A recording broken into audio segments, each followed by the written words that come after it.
네, 인사하시겠습니다. 마라타. 네, 벌써 제가 올라올 때 되니까 벌써 1월이 끝나고 있습니다. 2023년도 이제 벌써 한 달이 지나가고 있는데요. 어떻게 주님 앞에서 올해 한 해 세우셨던 계획들 또 어떻게 이루고 계시는지 궁금합니다. 또 이제 뉴스를 보니까 내일부터 이제 마스크가 자율로 바뀐다고 이야기를 하더라고요. 생각해 보니까 그러면은 오늘이 마스크 쓰고 예배드리는 이제 당분간 마지막이 되겠구나.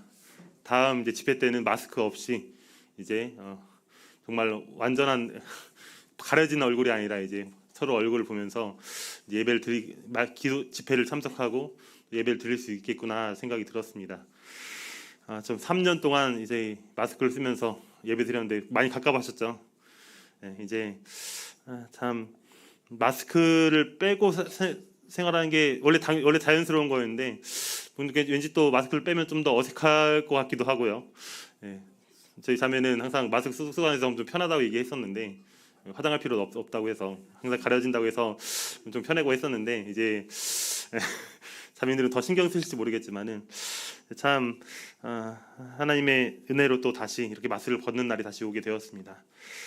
하나님께 감사가 되고 또 우리가 계속해서 이제 정말 이 하나님의 말씀에 따라서 우리가 살아가고 있는 우리의 모습들 다시 한번 돌아보게 되고 또 이 코로나 시기를 통해서 우리가 하나님께서 우리에게 가르쳐 주신 이 교훈들을 또 잊지 않고 계속해서 우리가 순종하면서 살아야 되겠다라는 것들을 다시 한번 생각해 보게 됩니다.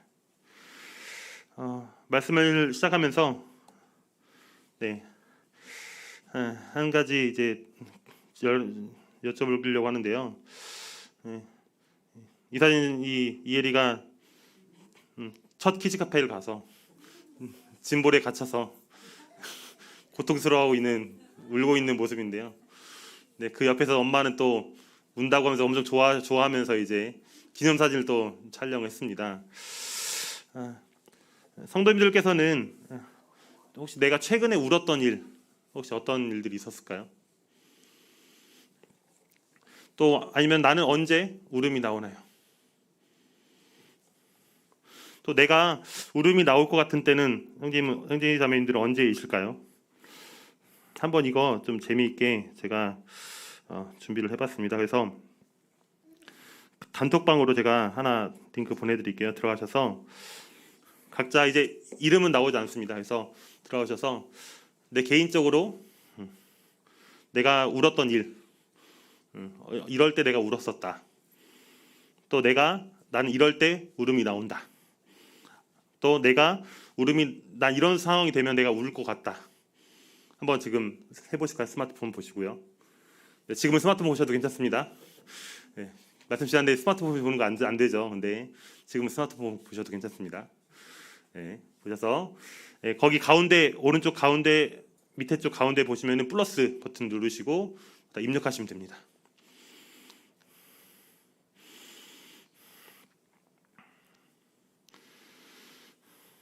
아플 때 나왔습니다. 아플 때 하나 해주셔도 되고 여러 개 써주셔도 돼요. 현재 4분 들어왔습니다. 하품할 때 울음이 나오신다고요. 예배 시간 때 울음이 나오신다고 합니다. 신령하신 분이세요.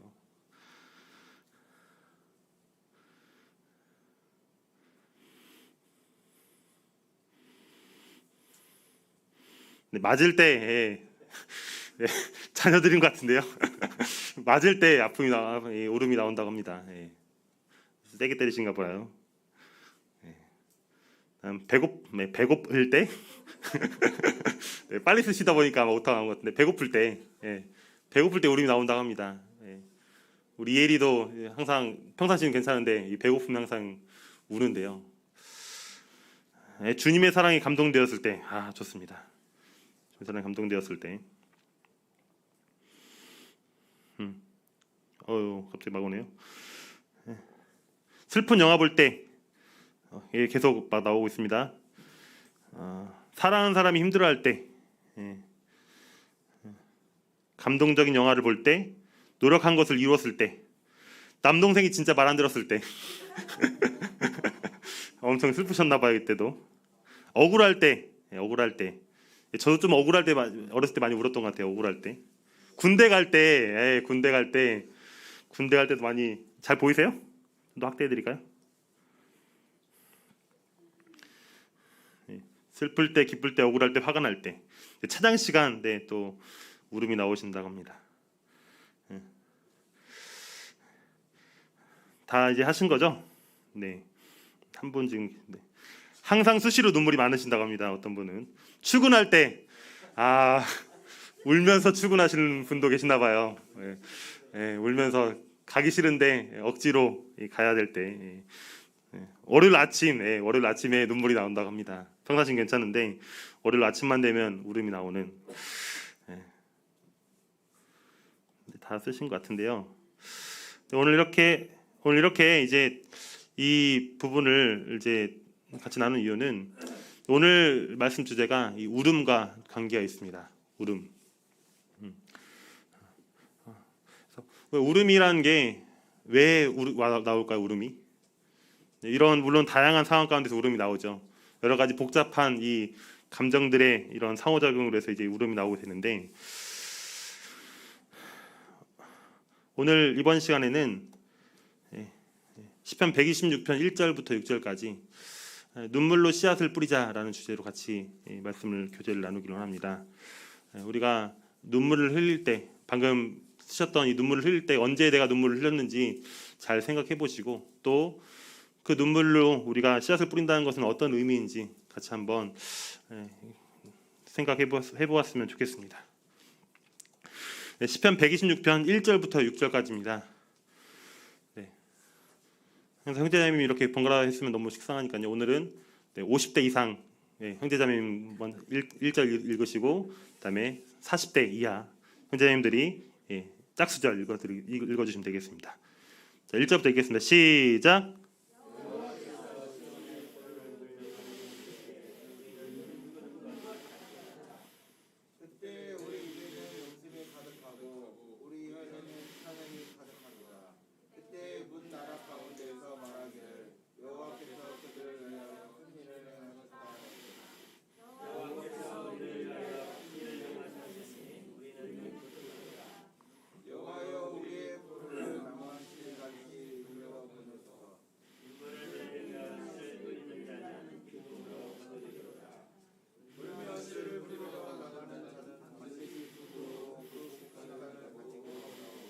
네, 감사합니다. 50대 형제자매님들이 몇 분 안 계시는데 목소리가 더 크신 것 같아요. 한 2배는 더 40대 이하가 더 많은 것 같은데 목소리는 50대 형제자매님들이 더 크신 것 같습니다. 네, 감사합니다. 오늘 이제 본문 말씀은 시편 126편 1절부터 6절까지의 이 짧은 이 구절의 말씀입니다. 이 말씀에 쓰여진 배경들을 간단하게 말씀드리면, 이스라엘 나라가 이제 남북으로 나눠지게 되고, 그 중에서 이제 유다라는 왕국이 멸망하게 됩니다. 바벨론이라는 나라에서 이제 멸망하게 되는데, 바벨론이 유다 왕국을 멸망시키고 나서 포로들을 데리고 이제 자기네 나라로 데리고 갑니다. 그래서 엘리트들을 이제 데리고 가서 자기네 나라에 가서 자기네 나라를 위해서 일하도록 이렇게 이제 포로로 끌려갔는데요. 이제 이렇게 포로 생활이 1년, 2년, 3년, 우리가 보통 딱 잡혀오면은 빨리 지배하고 싶잖아요. 근데 이제 그게 바로 이루어지지 않고 70년이 딱 되자 이제 포로가 이제 바벨론이 멸망하고 새로운 이제 왕국이 들어서게 되면서 이 바벨론에 있던 포로들이 일부가, 다는 게 아니고 일부가 다시 이제 예루살렘으로 돌아오게 됩니다. 그래서 그 장면이 여기 지금 1절에 나오는 여호와께서 시온의 포로를 돌려보내실 때 우리는 꿈꾼 것 같았도다. 이 부분이 그 잡혔던 외국의 타지에서 고생하고 또 타지 생활을 했었던 그 포로들이 다시 돌아오게 될 때 그 모습들을 지금 이야기를 하고 있습니다. 그래서 1절, 2절, 3절 보면은 그때 우리가 얼마나 기뻤었는지, 유다 백성들이 얼마나 기뻤었는지를 정말 꿈꾸는 것 같았고, 웃음이 가득했고, 찬양이 차고, 또 정말 하나님께서 이렇게 큰 일을 행하셨기 때문에 기뻤다라는 고백들을 지금 이 1절부터 3절까지를 통해서 하고 있습니다. 그런데 4절에 보면은 여호와의 우리의 포로를 남방 시내들 같이 돌려보내셔서, 아까 말씀드렸지만은 포로들이 다 온 게 아니에요. 일부만 왔기 때문에 아직도 그 바벨론에는, 그 땅에는 그 당시 잡혀갔던 2세들, 70년이 지났기 때문에 1세들은 거의 다 대부분 다 죽었을 거고, 그 2세들, 3세들이 이제 거기 살고 있는데 그 사람들도 같이 돌려보내달라고 기도하고 있는 겁니다. 그러면서 5절 6절을 보면은 눈물을 흘리며 씨를 뿌린 자는 기쁨으로 거둘 것이다. 그리고 울며 씨를 뿌리러 나간 자는 반드시 기쁨으로 그 곡식단을 가지고 돌아오리로다. 우리 이제 보통 이 5절 6절 말씀을 잘 기억하고 있는데, 이 5절 6절의 말씀이 기록된 배경이 바로 이런 배경에서 지금 기록되어진 겁니다. 포로 생활이, 이스라엘 백성들의 포로 생활이 갑작스럽게 생각지도 않게 이렇게 풀려나게 되면서 정말 행복했던 그 순간들을 만끽하면서 다시 이제 기도 제목이 있게 되고, 또 그 기도 제목을 통해서 계속해서 씨를 뿌리고 기쁨으로 거둘 것을 말씀하고 있습니다.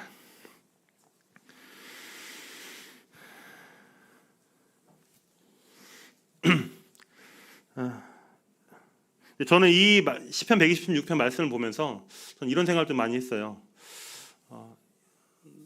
저희 완주봉동교회의 고백이 좀 이런 고백이지 않을까라는 생각이 많이 들었습니다. 우리가 지금 코로나 3년 중에서 이제 이사를 준비하고 새로운 예배당에 지금 오게 되었었는데요. 이 예배당에 이사 오게 되는 그 모든 과정들을 보면은 정말 우리의 고백이 참 이런 고백이지 않았었나라는 생각이 들더라고요. 작년 첫 예배 드렸던 때 혹시 기억나시나요? 예배당 처음 들어오셔서 다들 까마득하시죠? 1년밖에 안 됐습니다. 벌써요. 아직 1년밖에 안 됐는데 그때 첫 이 예배당에 들어와서 하나님께 감사드리고, 또 정말 그때 느꼈던 그 감정들, 또 그 기분들 좀 생각을 해보게 되었습니다. 우리가 여기 있는 게 참 이 이스라엘 백성들의 고백처럼 꿈꾸는 것 같지 않았나.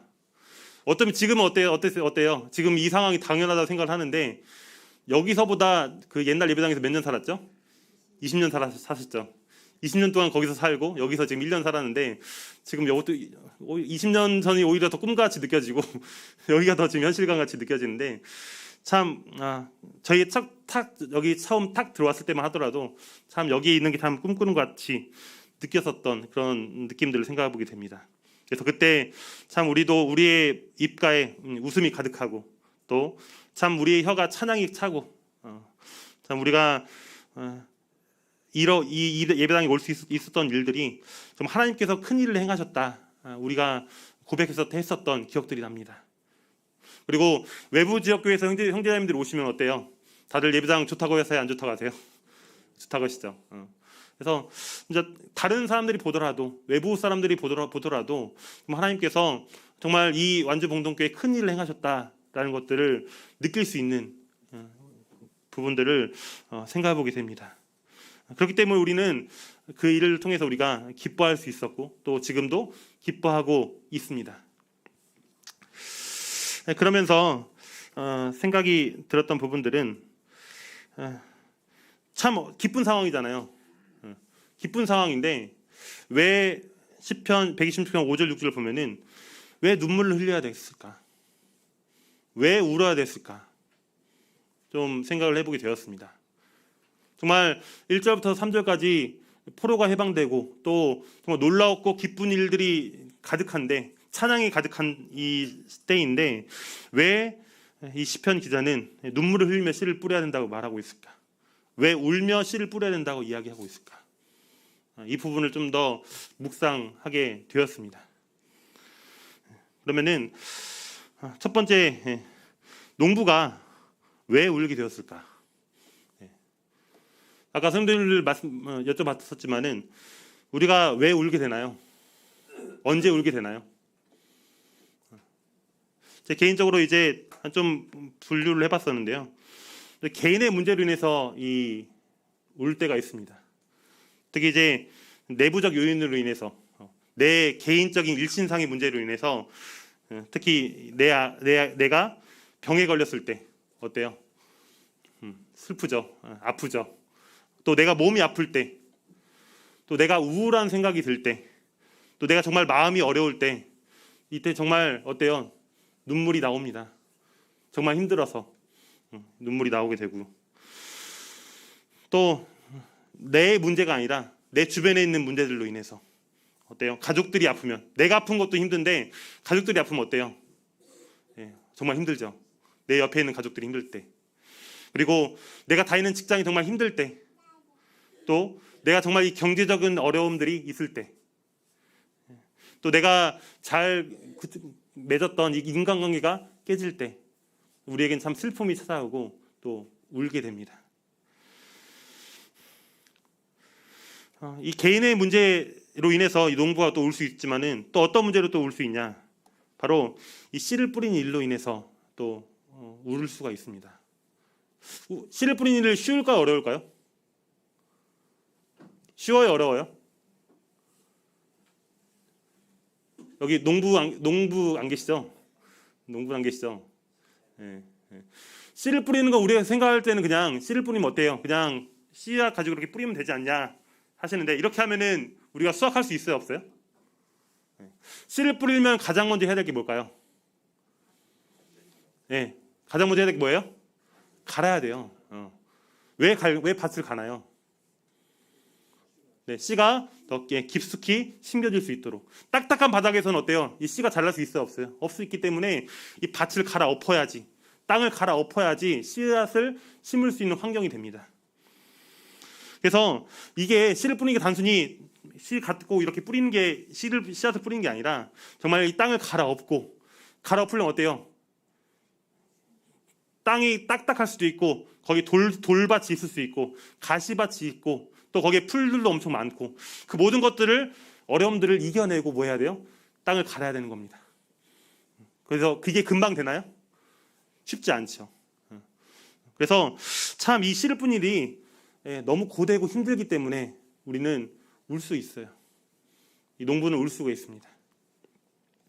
이 씨앗을 뿌린 일이 정말 너무 힘들기 때문에, 또 이 씨앗을 뿌리기까지 그 모든 과정들이 너무 고되기 때문에, 육체적으로 힘들기 때문에 이렇게 울 수가 있고, 좀 더 장기적인 요인은 뭐가 있을까요? 내가 이 씨앗을 뿌려서 잘 된다는 보장이 있다라면은 좀 그래도 좀 덜 힘들 거예요. 근데 막 요즘 뉴스에도 보지만은 요즘 이제 역대급 가뭄이 예상된다, 또 역대급 이제 태풍이 예상된다 하면 어때요? 농사할 그 의욕이 생기나요, 안 생기나요? 내가 이렇게 열심히 해도 뭐 할 수 있어요? 다 날릴 수 있는 거죠. 내가 열심히 일한 만큼 거둘 수 있다는 희망이 있어요, 없어요? 없다라는 거예요. 내가 갖고 있는 그 미래가 어두울 때, 내가 지금 씨를 뿌리고 있는데, 열심히 씨를 뿌리고 있는데 그것의 미래가 너무 어두우면 우리는 참 울 수 있습니다. 이 당시에도 이스라엘에도 이제 이스라엘 가시면 이제 우리나라처럼 봄, 여름, 가을, 겨울이 있는 것이 아니라 건기와 우기로 나눠져요.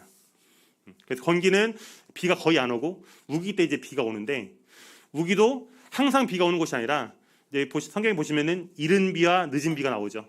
그래서 그 이른 비와 늦은 비가 적절하게 내려줘야지 농작물이 잘 자랄 수 있습니다. 근데 이 당시에 그 비를 내리게 하는 건 바로 누구의 힘이에요? 하나님께서 그 비를 허락하셔야지 이 비가 내려서 이 농작물들을 물을 줄 수 있는 겁니다. 지금처럼 저수지가 발달한 것도 아니고, 또 관기 시설이 발달한 것도 아니고, 물을 끌어올 수 있는 이 힘이 되는 것도 아니고. 그래서 참 이 당시에 정말 하나님을 의지하지 않으면 정말 아무것도 기대할 수 없는, 내 미래를 알 수 없는 그런 상황이었기 때문에 아마 울게 되었지 않았을까 생각이 듭니다. 그래서 우리가 이 씨를 뿌려야 되는 상황이 언제냐? 하나님께서는 우리가 울면 씨를 뿌려야 된다고 이야기를 해요. 그렇다는 말은 즉 뭐예요? 우리가 이러한 상황에 처해 있을 때 우리는 뭐 해야 될까요? 씨를 뿌려야 된다는 겁니다. 씨를 뿌려야 되는 시기가 정말 내가 시간적으로 여유가 많고, 내가 힘이 넘치고, 또 내가 항상 기쁘고 행복할 때 내가 씨를 뿌리는 것이 아니라 내가 정말 이렇게 내 개인적으로 힘들고 내가 내 몸도 아프고 또 내가 마음도 어렵고 또 내 가족들도 정말 쉽지 않고 또 내가 지금 살아가고 있는 모든 것들이 정말 평탄하지가 않고 또 지금 이 일을 하는 것들 자체도 정말 너무 고되고 어렵고 힘든데 그럼에도 불구하고 내 이 씨앗을 뿌린 것에 미래가 보이지 않는다 하더라도 우리는 울며 씨를 뿌려야 된다는 겁니다. 성경에서는 그렇기 때문에 울며 씨를 뿌려야 된다고 이야기를 하고 있어요. 우리가 행복할 때 씨를 뿌려야 되는 것이 아니라 우리가 기쁠 때 씨를 뿌려야 되는 것이 아니라 울면서 우리가 씨를 뿌려야 된다라고 말씀하고 있습니다. 그렇다면 우리가 또 생각해 볼 것들은 우리는 어떤 씨앗을 뿌려야 될까요? 어떤 씨앗을?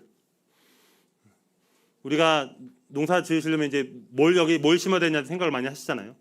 그럼 우리가 그 뿌린 씨앗만큼 우리는 그 수확을 기대할 수가 있습니다. 그럼 우리는 어떤 씨앗을 뿌려야 될 것인가? 우리는 생각하고 또 준비해야 될 것입니다. 그 씨앗을. 먼저 생각해 볼 것들은 우리는 복음의 씨앗을 뿌려야 됩니다. 복음의 씨앗을 뿌리려면 어떻게 해야 될까요? 예수님 믿으세요. 이렇게 전달만 하면 될까요? 아까 말씀드렸지만은 씨를 뿌린다는 것은 씨앗을 탁 던지고 이게 씨를 뿌린 거예요? 그게 아니라고 말씀드렸죠. 뭐 해야 돼요? 땅을 갈아엎어야 됩니다. 그렇지 않으면은 이것이 길가에 떨어진 이 씨앗과 똑같다는 겁니다. 그 씨앗은 해가 뜨면 원래 뭐 어떻게 될까요? 말라 비틀어지겠죠. 그렇기 때문에 우리는 씨앗을 뿌리기 위해서는 이 땅을 갈아엎어야 돼요. 그래서 우리가 이 구도자의 마음, 지금도 우리 양육부에서 지금 계속 연대기를 하고 있는데 우리 이 구도자의 마음을 열기 위해서는 우리 어떻게 해야 될까요? 계속해서 이 관계를 맺고 우리가 그 마음에 틈이 생길 수 있도록 기도하면서 계속해서 그 마음을 갈아엎을 수 있도록 해야 된다는 겁니다. 그래서 지난번 유인관님이 오셔서 말씀하셨죠. 구자랑 몇 번 밥 먹으라고요? 몇 번 밥 먹으라고요? 네, 20번. 네. 20번 밥 먹으라고. 그 밥 얻어 먹어야 돼요? 사줘야 돼요? 사줘야 돼요. 네. 얻어 먹지 마시고 사줘야 됩니다.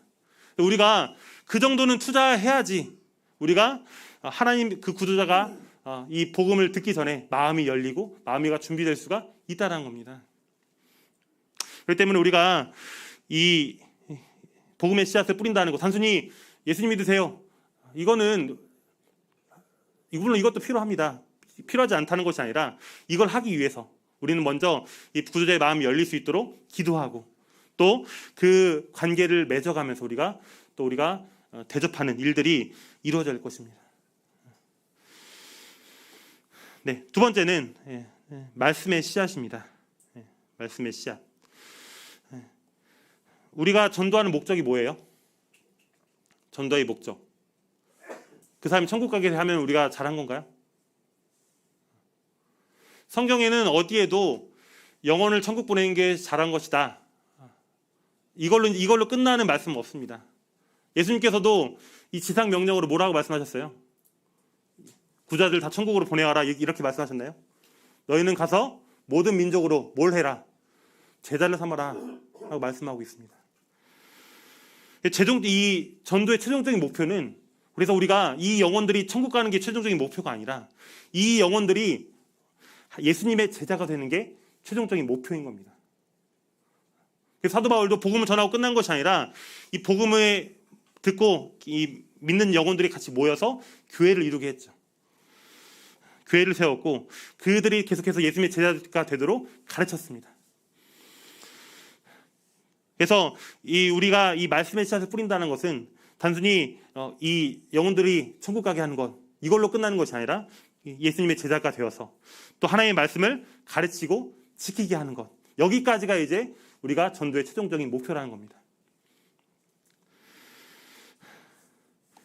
그럼 우리가 이 제자를 삼을 때 중요한 요소가 뭘까요? 말씀한 거 좀 같이 찾아보시겠습니다. 마가복음 3장 14절입니다.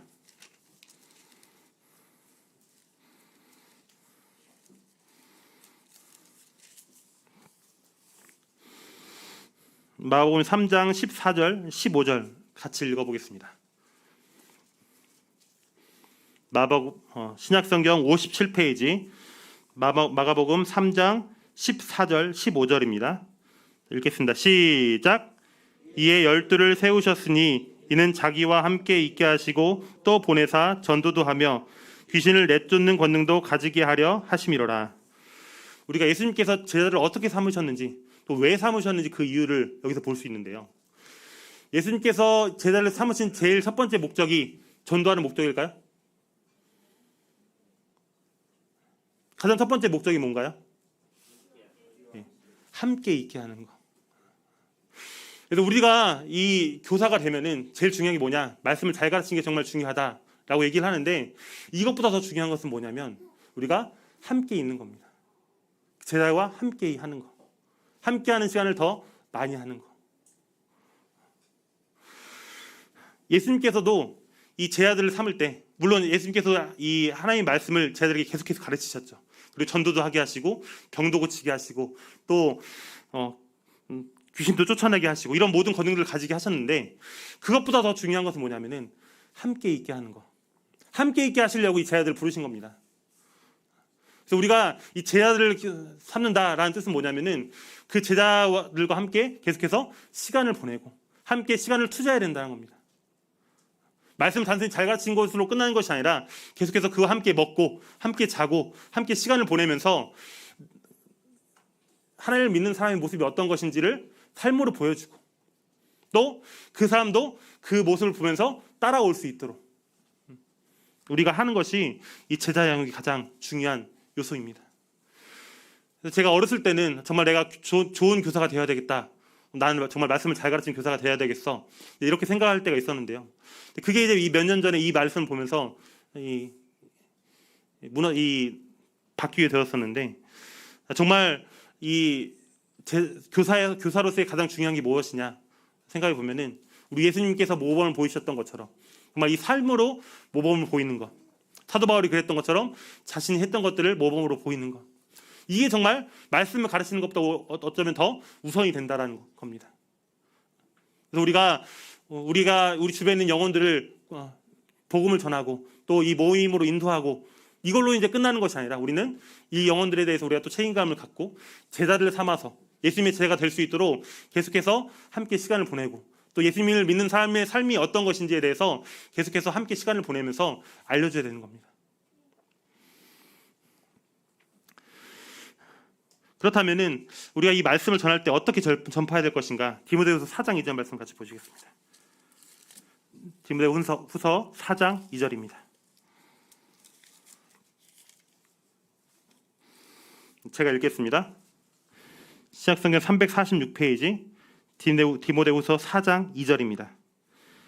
너는 말씀을 전파하라. 때를 얻든지 묻었든지 항상 힘쓰라.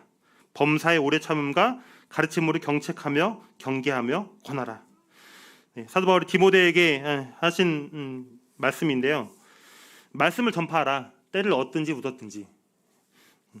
우리가 보통 이 앞에 구절을 생각하고 있는데 그 뒤에 구절에 어떻게 이어지냐면은 우리가 어떻게 가르쳐야 될 것인가 그 마음가짐에 대해서 나와 있습니다. 뭐라 나와 있나요? 범사의 오래 참음과 가르침으로. 우리가 가르침이라는 게 한 번 딱 가르치고 너 이렇게 라고 해서 끝나는 게 아니라는 겁니다. 우리가 가르칠 때는 뭐가 필요해요? 이 사도 바울이 말하고 있는 것처럼 오래 참음이 필요한 오래 참음. 한 번 말해서 이 사람이 달라질 것이다? 기대해서는 돼야 안 돼요? 안 돼요. 우리는 오래 참음을 가지고 계속해서 이 영혼이 정말 하나님의 말씀을 통해서 변화될 수 있도록 기도하고 또 계속해서 오래 참음과 가르침이 필요하다는 겁니다.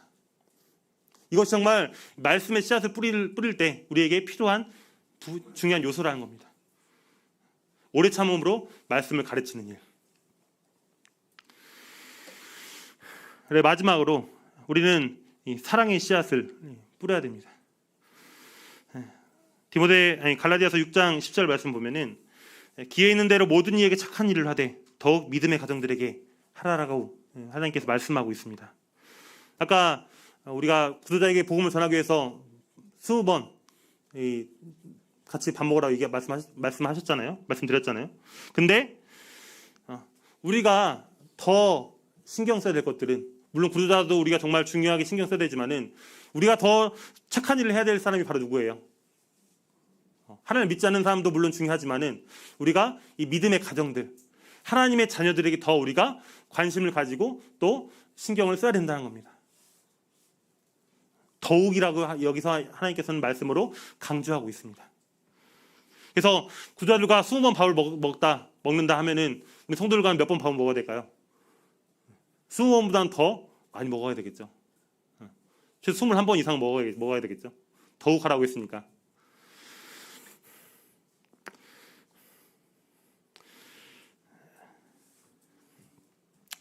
제가 이제 결혼할 때 이제 남원 사목교회 김종만 형제님께서 주례를 봐주셨는데 형제님께서 자신이 어떻게 이제 접대를 하셨는지에 대해서 이제 간증을 들었습니다.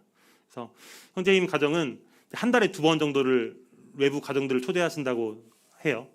그래서 한 달에 한 번은 어떤 가정들을 초대하냐? 내가 교제를 해주고 싶은 가정. 그래서 내가 정말 이 가정은 좀 교제를 해주고 좀 더 함께 시간을 보내고 싶다. 어떻게 보면 제자를 삼는 거죠. 계속해서 이 교제하고 싶은 가정과 이 밥을 먹고 또 한 번은 누구랑 먹냐? 내가 교제를 받고 싶은 가정을 초대한다고 합니다. 근데 이분과 교제를 함께 하면서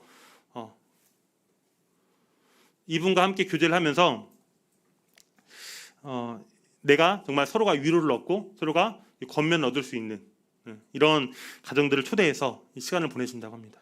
이걸 들으면서 참 지혜로우시다.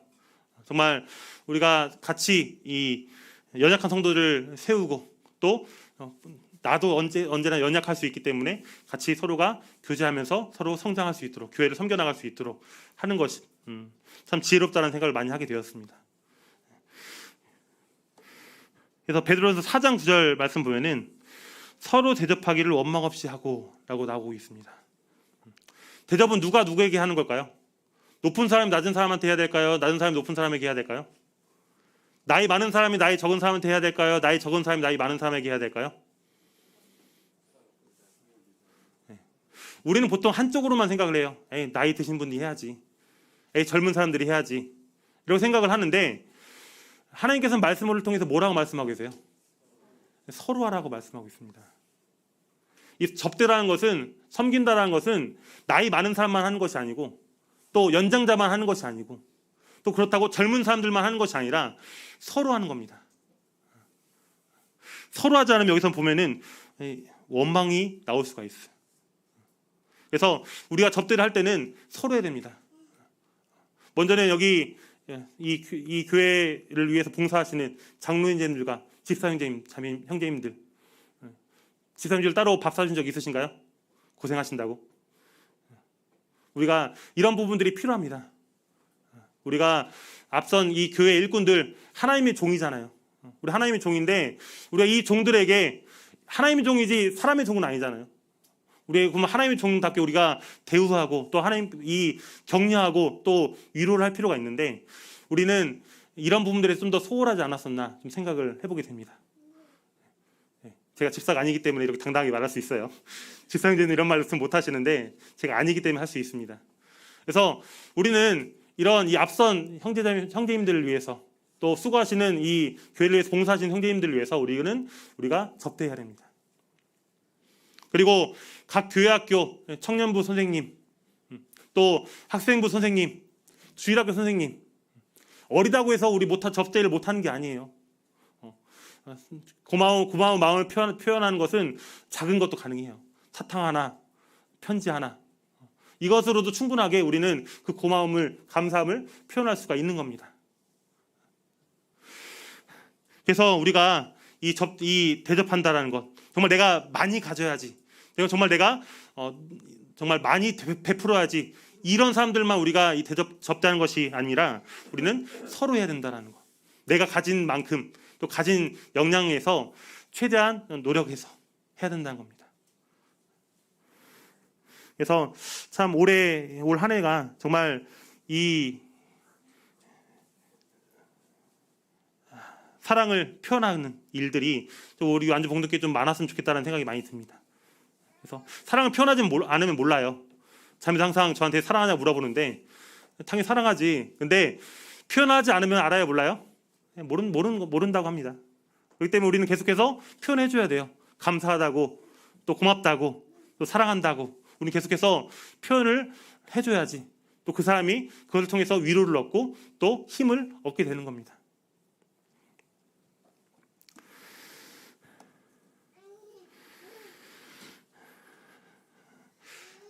또 하나 이제 생각해 볼 것들은, 성도님들은 씨를 뿌린 자가 되고 싶으세요? 거둔 자가 되고 싶으세요? 어떤 일을 하고 싶으신가요? 씨를 뿌리는 거 어때요? 지금 당장 뭐 얻는 게 있어요? 없어요? 아무것도 얻는 게 없죠. 힘은 힘대로 들고 고생은 고생대로 하고, 오로지 이 미래에 대한 희망과 기대만을 가지고 이제 지금을 고되게 힘들게 살아가고 있는 겁니다. 수학은 어때요? 물론 여기서 노력이 필요하지 않은 건 아니지만은 수학하면 어때요? 기쁨이 있죠. 내가 이 열매를 따았다는 것에 대해서, 내가 얻는 것이 있다는 것에 대해서 참 기쁨이 있는데,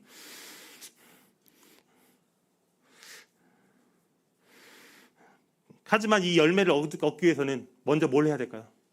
누군가 씨를 뿌렸기 때문에 우리가 열매를 얻을 수가 있는 겁니다. 오늘날 그래서 우리가 지금 여기 누리고 있는 열매들이 우리가 물론 열심히 노력해서 이렇게 얻었다고 생각할 수 있지만은 그 이전에 누군가 이 열매를 얻기 위해서 수고하고 땀 흘리고 또 기도했기 때문에 이 열매를 우리가 얻을 수 있었다라는 사실들을 우리는 꼭 기억해야 됩니다. 저도 개인적으로 이제 제가 가진 능력보다 참 하나님의 은혜를 더 많이 받았다라는 생각을 많이 하게 되는데, 예전에도 한번 고백을 했었지만은 참 이 부모님의 이 신앙과 기도, 이게 정말 얼마나 중요한지를 다시금 생각을 해보게 됩니다. 정말 이 자녀들이 축복받고 자녀들이 잘 되고 자녀들이 이 복받는 일들은 결국에는 누가 하는 일들이에요. 물론 그 자녀가 열심히 해야 되는 것도 있지만은 결국 이 부모의 믿음과 신앙, 부모의 이 기도를 통해서 이 자녀가 축복받고 성장할 수가 있는 겁니다. 그래서 여기 자녀들 중에서 혹시나 내가 좀 잘 되는 것 같다, 이런 이 자녀들이 있다라면은 이것은 내가 열심히 해서 된 것이 아니라 부모님께서 하나님을 열심히 경외하고 또 하나님을 위해서 헌신했기 때문에 그거에 대한 보상이 이 자녀 세대들에게 축복으로 이어지는 겁니다. 솔로몬이 뭘 잘해서 축복받은 것이 아니라 아빠가 다윗이었으니까 이 솔로몬 축복을 받은 거예요. 그렇기 때문에 우리가 이 씨를 뿌리는 일들은 단순히 내 문제로 끝나는 것이 아니라 내 다음 세대들, 또 내 다음에 이어나갈 그 자녀들을 위해서 정말 이 씨를 뿌리는 일은 반드시 필요하다라는 겁니다. 근데 마지막으로 하나님께서는 이 눈물로 씨를 뿌렸을 때 그에 대한 결과에 대해서 말씀하고 계십니다. 눈물로 씨를 뿌린 자는 어떻게 거둔다고요? 기쁨으로 거둔다. 기쁨으로 단을 가지고 돌아올 것이다 라고. 이건 누구의 이야기예요? 제 이야기가 아니라 하나님의 말씀입니다. 하나님의 말씀은 변함이 있을까요? 없을까요? 변함이 없죠. 그리고 지금도 이루어질까요? 안 이루어질까요? 지금도 이루어집니다. 하나님께서 말씀하셨기 때문에 하나님의 말씀 반드시 이루어질 것입니다. 그런데 참 어쩌면은 이 기쁨으로 거두는 것이 내가 살아있을 때 못 볼 수도 있어요. 사도 바울의 예를 한번 들어볼까요? 사도 바울이 살았을 때 더 영혼들 구원을 많이 받게 했을까요? 죽어서 더 구원을 많이 받게 했을까요? 사도 바울 살아서는 어때요? 여러 교회들 개척하면서 복음을 전했지만은 결국 이 하나님의 말씀을 믿고 돌아오게 된 사람들은 누가 더 많을까요? 사도 바울이 썼던 이 사도 바울의 이 여러 편지들, 여러 이런 귀중한 기록들을 가지고 하나님께로 돌아온 사람들이 더 많습니다. 몇억 명의 사람들이 이 성경을 보고 주님께로 돌아오게 되는 겁니다. 단순히 지금 당장 내가 살아있을 때 이 열매가 끝났다라고 생각한 것이 아니라 내가 뿌려진 그 씨앗들이 계속해서 자라고 열매를 맺고 또 그 열매들이 또 다시 뿌려져서 또 다시 자라고 열매 맺는 일들이 계속 일어나게 된다는 겁니다. 한 번으로 끝나는 것이 아니라. 그리고 예수님도 어땠어요? 예수님이 제 아들 열심히 가르치셨죠. 근데 예수님이 살아있을 동안, 이 땅에 있을 동안 제 아들이 잘 살았나요?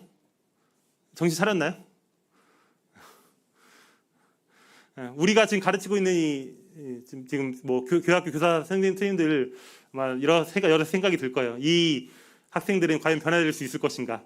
정말 하나님의 자녀로 잘 성장할 수 있을 것인가?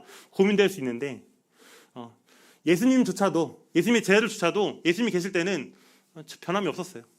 똑같이 세속적이고 도망치고 또 연약함이 많았었는데 예수님께서 떠나시고 나서 성령님께서 이 땅에 오시고 나서 이 제 아들이 변화가 된 겁니다. 예수님께서 이 땅에 계셨을 때 이 제 아들이 변한 것이 아니라.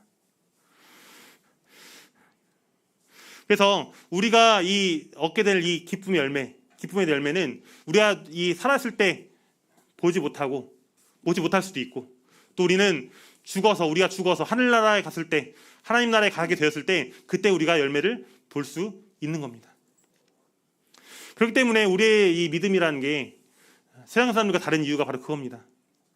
요즘에 이제 사역자 형제자매님들 또 사역자 형제님의 자매님들이 많이 아프시다는 소식 듣죠. 그 소식 들으면 어떤 느낌이 드세요? 사역자들로 사는 게 얼마나 힘들고 고된지 저는 이제 저희 아버지를 보면 알거든요. 그래서 저도 어렸을 때 이 모습을 보면서 나는 절대 저렇게 못 살겠다. 이런 생각을 이제 했었었는데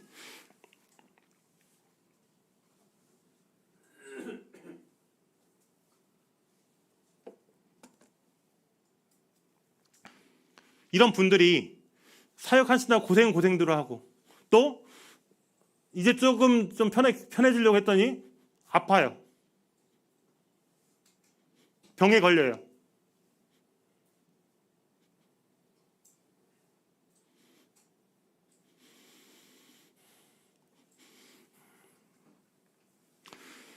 이런 것들을 보면은 이 사도 바울의 고백처럼 정말 이 땅의 삶이 전부라면, 정말 죽고 끝나는 모든 게 다 끝나는 거라면은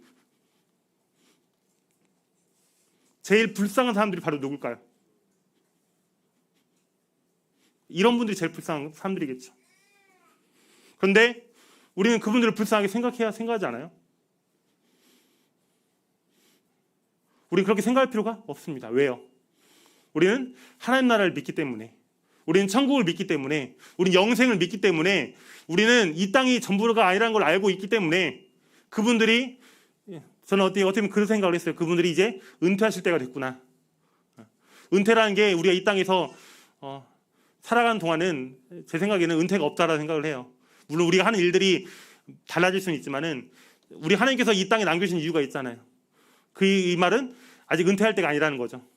하나님께서 부르셔야 은퇴인 거죠. 그래서 정말 이 하나님께서 부르시기 전까지는 은퇴가 없는 건데 그분들 이제 고생했다 하나님께서 부르시는 거구나, 은퇴시키시는 거구나, 이런 생각을 하게 됩니다.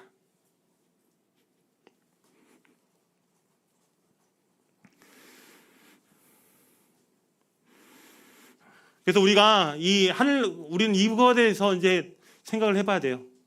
우리가 하늘나라에 갔을 때 하나님께서 넌 정말 집을 잘 꾸몄구나, 넌 정말 집을 예쁘게 잘 꾸몄구나, 이걸로 칭찬하실까요? 너는 정말 이 땅에서 취미생활 정말 잘하고 살았구나, 너는 정말 예쁘게 잘 단장하면서 살았구나, 이걸로 칭찬하실까요? 그게 아니라는 겁니다. 우리가 이 하나님 나라에 가게 되었을 때, 하나님 그 심판대에 서게 되었을 때 우리는 하나님이 엄청 기뻐하실 거예요. 정말 고생했던 우리를 만나면서 정말 네가 이 땅에서 고생 많았구나, 칭찬해 주시고 또 격려하는 이런 놀라운 기쁨의 자리가 될 것입니다. 근데 우리가 생각할 것들은 우리가 그 기쁨의 자리에서 소외될 수도 있다는 거예요. 우리는 이것에 대해서 걱정하고 또 고민해야 돼요. 내가 정말 이 땅에서 나름 열심히 살았는데 과연 이것이 잘 살고 있는 것인가? 정말 하나님께서 원하시는 뜻대로 사는 것인가? 난 정말 울면서 씨를 내가 뿌리며 살아왔는가? 이것에 대해서 후회가 없었으면 합니다.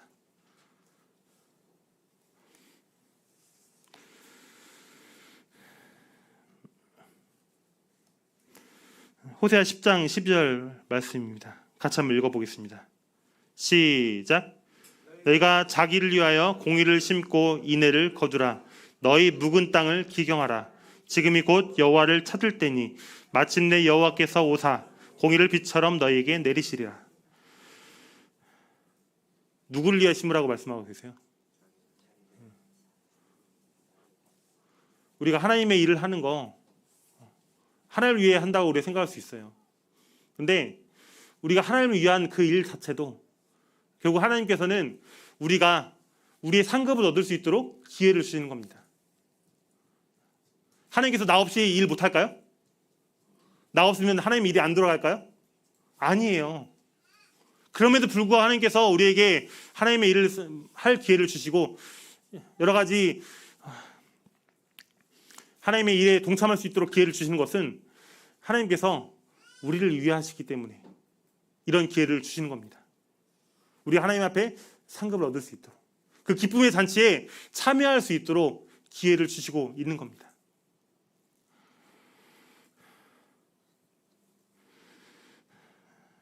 갈라디아서 6장 9절입니다. 같이 읽어보겠습니다. 시작. 우리가 선을 행하되 낙심하지 말지니 포기하지 아니하면 때가 이름에 거두리라.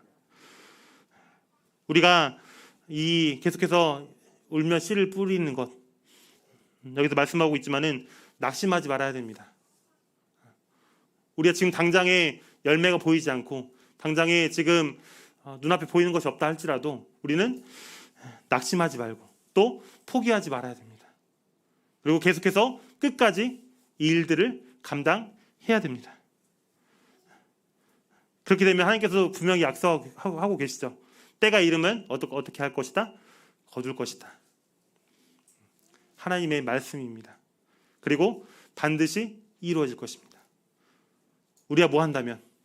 낙심하지 않는다면, 포기하지 않는다면 결국에는 우리가 이 열매를 얻을 수 있게 된다라는 것. 이 시편 126편 말씀을 통해서 또 완주봉독회 성도님들께서 정말 여러 가지로 힘든 상황이 아마 각자 어려운 상황이 있을 거라 생각이 듭니다. 그럼에도 불구하고 그 상황에서 우리는 울며 씨를 뿌려야 된다는 것. 지금 뿌리지 않으면 우리 10년 후, 20년 후, 30년 후 우리의 모습은 기대할 수가 없을 것입니다. 지금 힘들 때 지금 뿌려야지 우리의 다음 10년이, 다음 20년이 우리가 열매를 얻을 수 있다는 사실들을 기억하시고 또 하나님께서 이 약속하신 정말 하나님 나라를 바라보면서 우리가 그 나라에 갔을 때 하나님께서 잘하였도다 충성된 종아 이런 칭찬을 받는 우리 완주봉동교회 성도님들이 되셨으면 좋겠습니다. 이상으로 말씀 마치겠습니다. 감사합니다.